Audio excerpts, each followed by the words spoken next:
Robbins.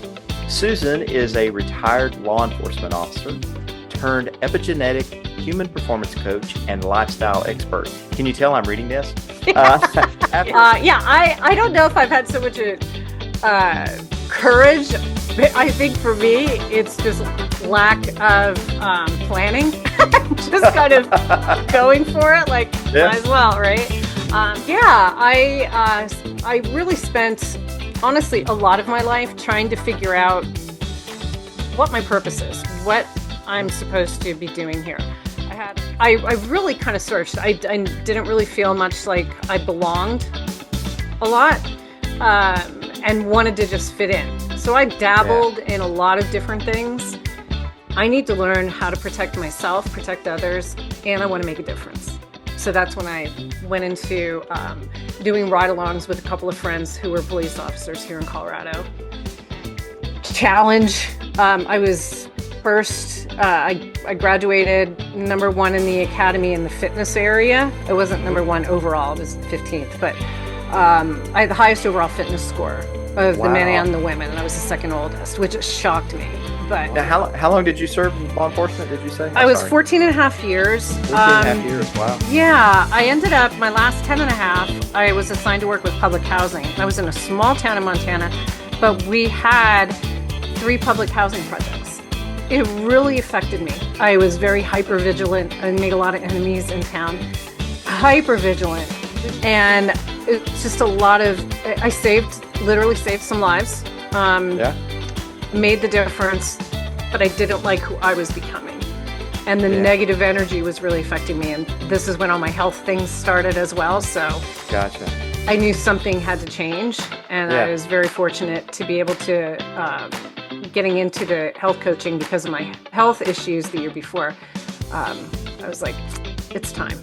I knew about people. I learned there's some really bad people out there who do really bad things to not only themselves or, other people, themselves, animals. But I also learned there's some really good people out there too.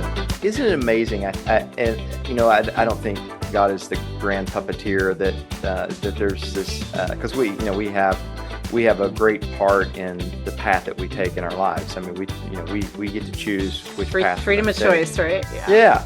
But I do think that the beauty of that option is that we have these opportunities to do things and be involved in things that, if we look at it, they're actually forming us in a new way. 100%. Towards the purpose that we're called to live into. Yeah. So, yeah, totally agree. Some of these lessons I've been learning through this rekindled relationship with God that's stronger than anything I've ever experienced has been, instead of me trying to figure out what's my purpose and what do I want to do, it's what does He want of me?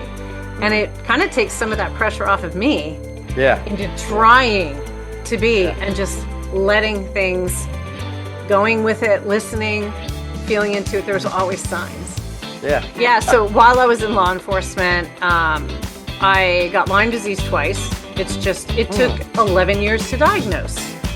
Doctors just would say to me, because I was putting on weight and I was having these PSVT, these tachycardia episodes, and I would get them at night, sleeping like 162 beats a minute. I barely do that hiking up a mountain.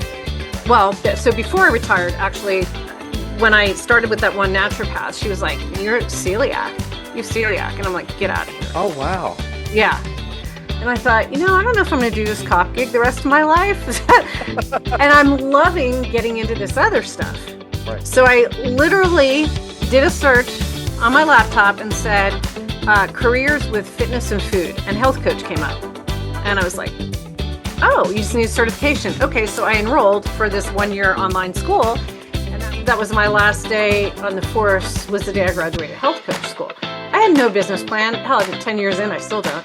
I had no business plan, no nothing. All I knew was I wanted to help people, I wanted to coach, and that's what I started doing. And that was basic holistic health. That's where I made my first decision to just take a chance.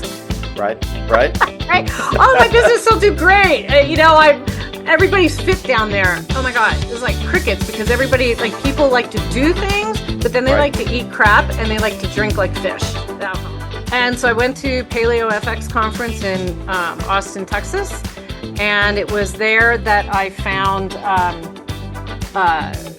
it was a Piron Zoe group, and they had epigenetics through DNA, looking to put a program together for high-powered athletes, and we all were supposed to guinea pig on each other's things. Well, I was DNA, and this other group was, quote, epigenetics. Epigenetics, again, how lifestyle and environment affect how those genes express. And they said, we're all about the phenotype, and that's how everything is currently expressing, is your phenotype. There's 15 layers of science built into this algorithm. And when I onboard somebody, we measure things like your skull, your jaw, your hands, your feet, your rib cage, your neck, and it's looking for inflammation. So the DNA, and I've got lots of questions because I find this really intriguing. No, I really do, because a lot of folks don't have a clear understanding of who they are, and I'm talking about, and you're talking about at the DNA level, and that's where I'm going. But even at a surface level, spiritually, emotionally.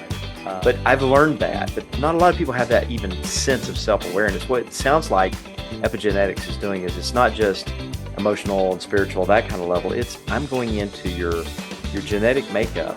So you're looking at someone's DNA, you're looking at their genetic code. There's a lot of research that's been done on this in terms of the connections between the way someone is wired, the way someone is genetically predispositioned to expressing the hormones or whatever that's in their body. And so you're helping to match a lifestyle, if I'm right. Tell me if I'm wrong. You're trying to help them find a lifestyle and match a lifestyle that will help enhance joy. Am I on the right track? Am I? Really, I think we spend so much of our lives fighting. Yeah. What our bodies naturally want, because we listen to every influencer out there. We listen to all the quote experts, but they don't know you. What you're doing is you're taking it beyond just emotional, spiritual.